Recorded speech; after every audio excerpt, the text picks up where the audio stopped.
In our home, Ethan's name rang through the halls like a melody on loop. If he sneezed, Mom would brew chamomile tea from scratch. If I ran a fever, sleep it off, you'll be fine. His report cards were showcased on the mantel. Mine, buried under pizza coupons and bills, it wasn't loud or angry, no shouting matches, no slammed doors, no I hate yous, just quiet neglect. I'd walk in from school to find everyone at dinner without me. "Oh, we figured you grabbed something," Dad would mutter, eyes glued to the football game. When Ethan hit 13, they threw him a bash with 40 kids, a drone light show, and a DJ. My 16th birthday?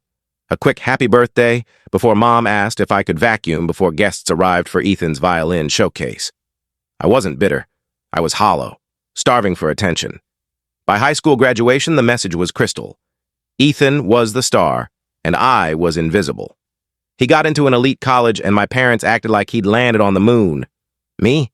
I quietly signed up for community college and picked up a second job. I didn't bother telling them. Mornings, I stacked fruit at a supermarket. Nights, I slung burgers from a drive-thru, my GPS fritzing and a cracked water bottle sloshing under my seat. Parking lots became my sanctuary. On nights I couldn't afford gas home, I'd crash in the back of my rusty Corolla, clutching my backpack, ignoring the hum of crickets and the crick in my neck. Yet, through the grind, missed meals, loneliness, bone-deep fatigue, I clung to a stubborn spark, a vision. Staring at neon signs through smudged windows, I imagined a future, a steady job, a small apartment with creaky floors but reliable heat, maybe a cat who didn't care about my paycheck. I craved calm more than glory. Though glory wouldn't hurt, I kept pushing, semester after semester. My grades were decent, but between shifts and sleepless nights, they weren't spectacular. I never banked on a fairy tale. No one was coming to rescue me. Then came the strangest Wednesday of my life. Mid-shift. Idling outside a chiropractor's office, juggling a cheeseburger bag and a soda jug, a glossy silver SUV pulled up behind me. The window rolled down, revealing a face I hadn't seen in years. "Jake," the man said, squinting. He looked like an older snapshot of my dad. Same cheekbones, same eyes, but with fancier sunglasses. It was Uncle Tom, the wealthy one, the one my parents called too full of himself and probably dodging taxes. He hadn't shown up to Thanksgiving since I was 11. "Uncle Tom," I said, fumbling the burger bag. He chuckled, leaning back. "Well, heck, you're all grown up. Flipping burgers now?" I nodded, embarrassed. "Yeah, part-time." His grin softened. "This your main thing, or—" I shrugged. "2 jobs plus school." Tom's eyes narrowed, and he handed me a business card. "Meet me tomorrow," he said. For real. I didn't know what was happening, but it was the first time in ages someone looked at me without seeing a letdown. Next morning, I held that card like it might bite. Thick, embossed, it screamed success. Tom Whitaker, CEO, Pinnacle Ventures. It felt like wealth. Part of me thought he'd flake, or it was a prank. But his tone yesterday had seemed genuine, curious, maybe even worried. I took a train to downtown Seattle, wearing my least-worn jeans from high school and a shirt I'd pressed with a borrowed flat iron in a diner restroom. I didn't expect a CEO's office to smell like fries and desperation. Pinnacle's lobby was another world. Polished stone floors, real ferns, a receptionist with a headset who eyed me like I'd wandered into a sci-fi set. "Jake," she said, checking my name. "Mr. Whitaker's waiting. Elevator 312. By the time I hit the top floor, I was sweating, not from fear but from sheer disbelief. Tom's office had floor-to-ceiling windows overlooking the Puget Sound and furniture that made you feel too scruffy to sit. He stood, shook my hand like I was somebody, and said, "You made it. Coffee?" Sure." He poured it himself. No secretary, no theatrics, just normal. Like we were peers. "Gotta say, Jake," he started, passing me a mug, "I didn't picture you slinging burgers. Your dad always said you were doing okay, tinkering with computers or something." I let out a sharp laugh. "Community college, 2 jobs, sleeping in my car most nights, so yeah, tinkering." Tom's jaw tightened. Good Lord. That's what they let happen? I shrugged. Guess they're banking on Ethan.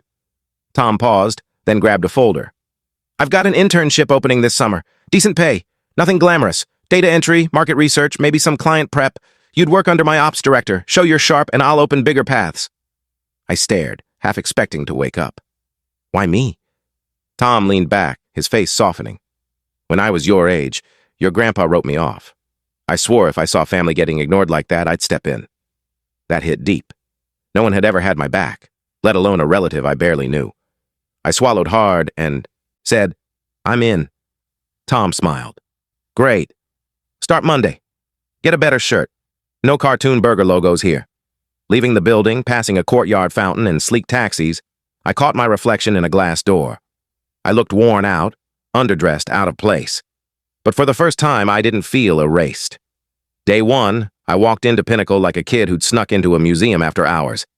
My second-hand slacks were too tight, my shirt collar kept curling, and my sneakers squeaked like a nervous hamster. The receptionist handed me a badge and a welcome packet like she was handing me a lifeline. "Welcome, Jake," she said warmly. I grinned back, even though my stomach was doing flips. When the elevator doors parted on the 22nd floor, the shift in atmosphere felt like stepping into a new dimension. Everyone here moved with purpose, like they had a go-to craft brewery and a 401k.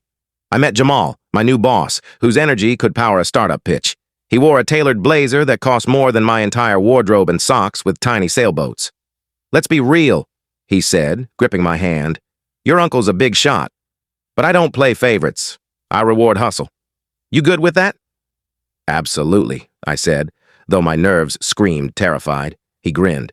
"That's the spirit. You'll fit in." The first week felt like I'd been dropped into a tech conference with only a sticky note for a translator. I was one jargon-filled email from a meltdown. But I stayed late, scribbled notes, studied how people talked, dressed, and managed their schedules like productivity wizards. Uncle Tom checked in every few days, not in a flashy, look at my project way, but quietly. "You holding up?" he'd ask, clutching a latte that smelled like privilege. "Need a clone and a vacation," I'd joke. He'd smirk and say, "You're doing better than you realize." That hit deeper than I expected. No one had ever said I was doing okay, let alone better. At home, it was always, "Step it up," or "Ethan would have nailed it quicker." By week 3, something shifted. I started to feel at home. Jamal handed me real tasks, not just fetching coffee or wrestling with the copier, but actual data analysis. Colleagues asked for my thoughts.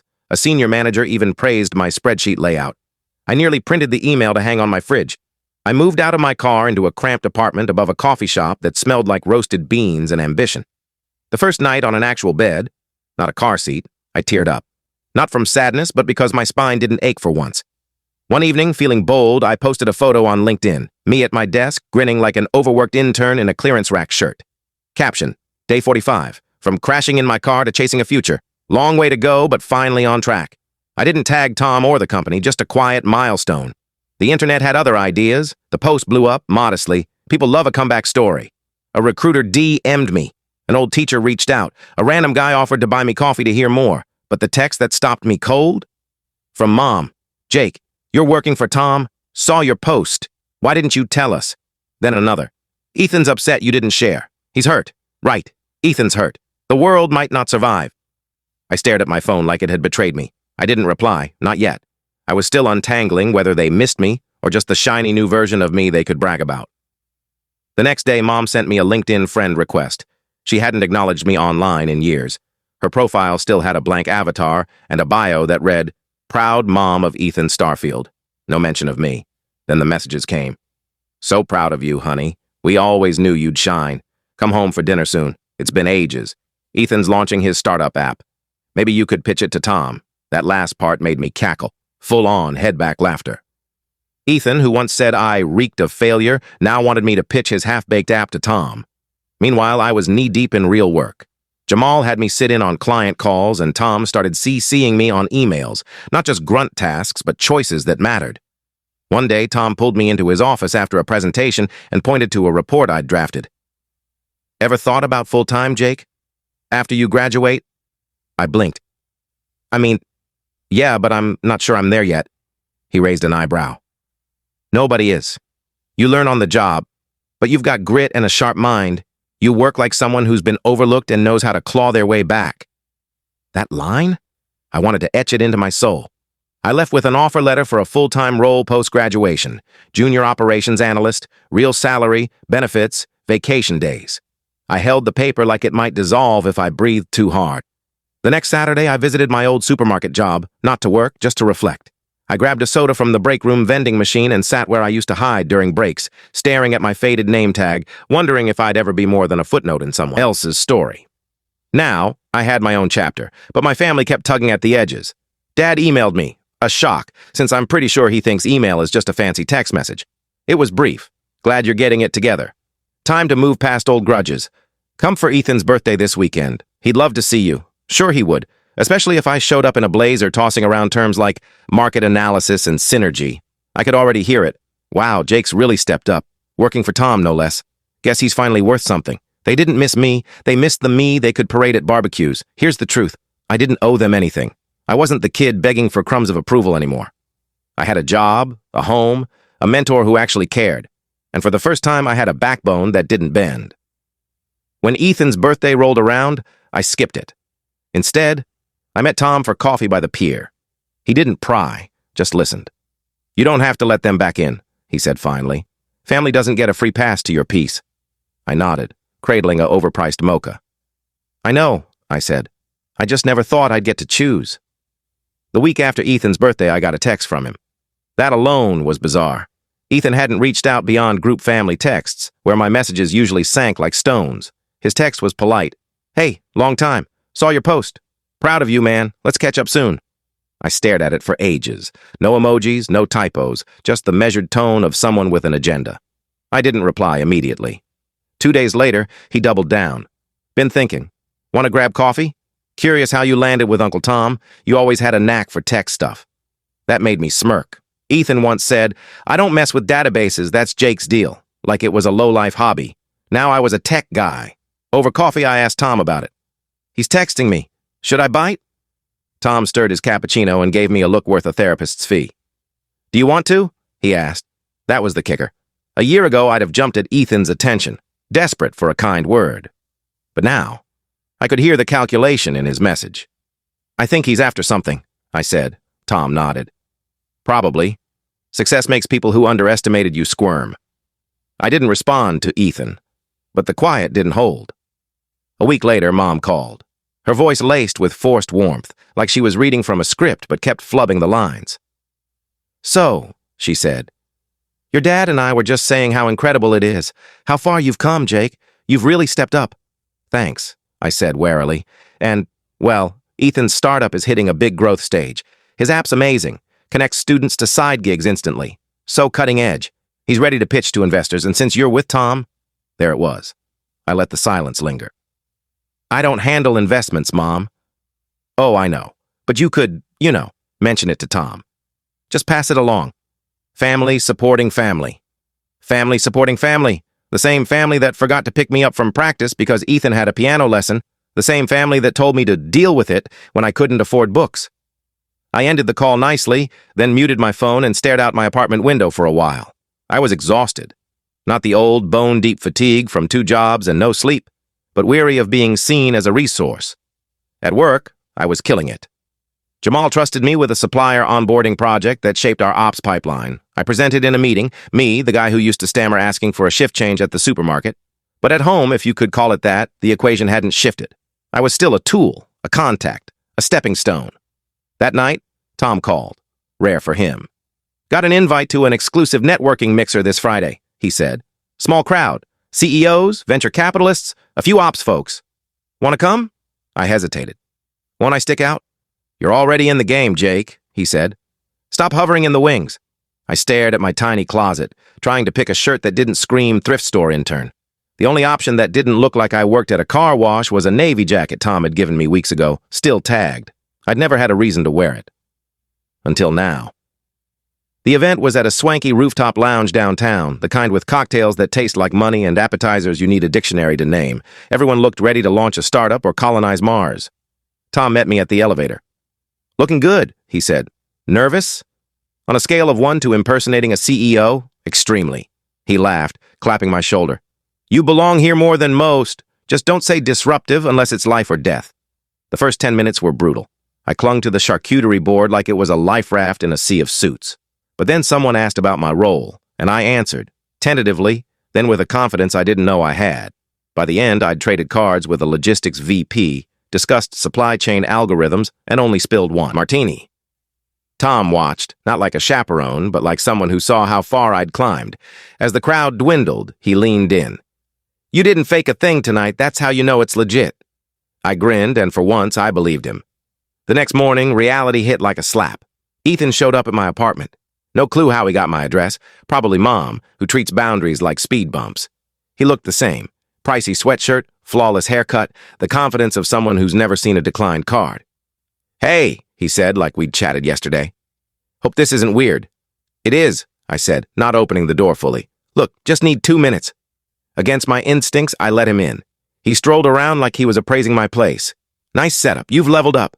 I didn't invite you for a tour. He sat on my couch and looked at me like we were buddies, like he hadn't ignored every hardship I'd faced. So, he said, too casual, I've got a favor to ask, face to face, man to man. I crossed my arms, silent. My app, Gig Spark, it's gaining steam. Campus trials next month. I want to pitch it to Tom. Since you're in his circle, maybe you could smooth the way? There it was, the ask. I let the silence stretch. Look, he said, rushing. I know we weren't tight, but you gotta get it. Mom and Dad rode me hard. I didn't have it easy either. I scoffed. You had a car before I had a bed, tutors, camps, every chance handed to you. I got forgotten at my own birthday. He flinched, barely. That was a tough year. No, Ethan. That was my life. He looked shocked, like he expected me to cave, like I was still the desperate kid who'd take scraps. But I wasn't. I'm not your ticket, I said, firm. If your app's solid, pitch it yourself. I'm not your shortcut. Ethan stood, his face tightening. So, you get a taste of success, and suddenly you're above your own family? I held his gaze. No, I said. I'm finally putting myself first. There's a difference. He didn't storm out. That would have taken effort. Instead, he left with the same arrogance he arrived with, irritated the world didn't bend to his will. That evening, I told Tom about it. You handled it right, he said, no pause. People will try to hitch a ride on your success, especially those who never lifted a finger to help you get there. I nodded, pulse racing. Setting boundaries shouldn't feel like a battle, but when you've been walked over your whole life, even standing firm feels like defiance. The Monday after Ethan's uninvited visit, I got to work 10 minutes early, not to prove anything, but because I wanted to be there. Jamal caught me passing his office and grinned. You've got that big shot strut, I chuckled. I thought that was just decent posture. At lunch, Tom pulled me aside. We hit a trendy bistro across the street, where coffee came in ceramic mugs and the air smelled faintly of artisanal bread and ambition. I've been watching you, Tom said, picking at an overpriced quinoa bowl. You're quick. You pay attention. You lead without making noise, and people notice. I blinked. Thanks? Not a compliment, he said. A heads up. People are going to see you now, and they'll test your limits. I didn't get it until he slid a folder across the table, a proposal for a full-scale operations overhaul. At the bottom, Project Lead, Jake Thompson. You want me to run this? He nodded. Small team, nothing crazy, but it's yours, start to finish. It wasn't just a step up. It was proof I wasn't a pity hire or a family favor. I'd earned this. That night, I walked home slowly, not from exhaustion, but to savor it. I grabbed a taco from a food truck and sat on my building's stoop like I did when I couldn't afford groceries, nibbling stale fries and hiding tears. Now, under the same flickering street lamp, I wasn't that person anymore. Ethan's visit lingered, sure. I replayed it a dozen times, wondering if I could have said it better. Sharper, softer, colder. But each time I landed on the same truth. I didn't owe him kindness just because we shared blood. I didn't owe him anything. That realization got less scary every day. At work, I dove in. The project Tom handed me was no cakewalk. Coordinating teams, sifting through data, untangling why our supply chain moved like a 90s dial-up connection. But for once, I craved the challenge. It felt like carving my own path instead of begging for a spot on someone else's. People took notice. Jamal gave me his old ergonomic chair. Don't get smug. I just hate sitting. My inbox shifted from, fix this chart, to, Jake, can you run this meeting? One day, I caught my reflection in the office window during a Zoom call. Crisp shirt, decent haircut, focused, confident, I thought. So this is what it feels like to exist without asking permission. Tom swung by my desk that Friday. So, he said, feeling like you're on your own road? I nodded. Yeah, and it's mine. That's the best part. He grinned. Told you you had the smarts. You just needed a place where people weren't trying to snuff out your spark. We walked out together that evening, past the city's glow, past the life I used to watch from the sidelines. I realized something that made me pause. I wasn't chasing anymore. I was choosing. It was a Sunday morning when the email hit. Subject, family lunch, let's reconnect. From Mom, CC'd to everyone. Dad, Ethan, some cousins, even Great Aunt Clara, who still ends texts with best Clara. The message was sweet but empty. We're so proud of your journey, Jake. Let's celebrate your wins and be a family again. No pressure, just food and love. I sat there, coffee in hand, rereading it like it was a pitch I wasn't buying. The timing was too perfect. I just finished the operations project early, earning praise from 4 teams. Jamal gave me a high five that turned into a bear hug, and Tom just nodded and said, "Knew you'd crush it." I'd never been anyone's "knew you'd crush it" before. And now this email, acting like the years of silence, the brush-offs, the sudden interest, never happened. I didn't reply right away. I took a walk, bought a fancy donut from a hipster bakery just because I could, and sat in a park watching cyclists with perfect gear and perfect lives. Then I went home, opened a blank email and typed, "Subject, family lunch. Let's reconnect. Hi, Mom. Thanks for the invite. I appreciate it. But I think what you want to reconnect with isn't me. It's who I've become.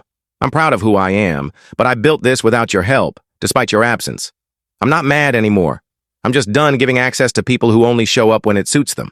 I won't be at lunch, not out of spite, but because I'm busy building a life where I don't have to question my worth. Tell Ethan good luck with his app. Jake." I didn't wait for a response, didn't check my inbox, didn't save a draft. I hit send and shut my laptop. That night, Tom and I grabbed drinks at a dive bar with cheap beer and loud opinions. We didn't talk family. We didn't need to. He raised his glass.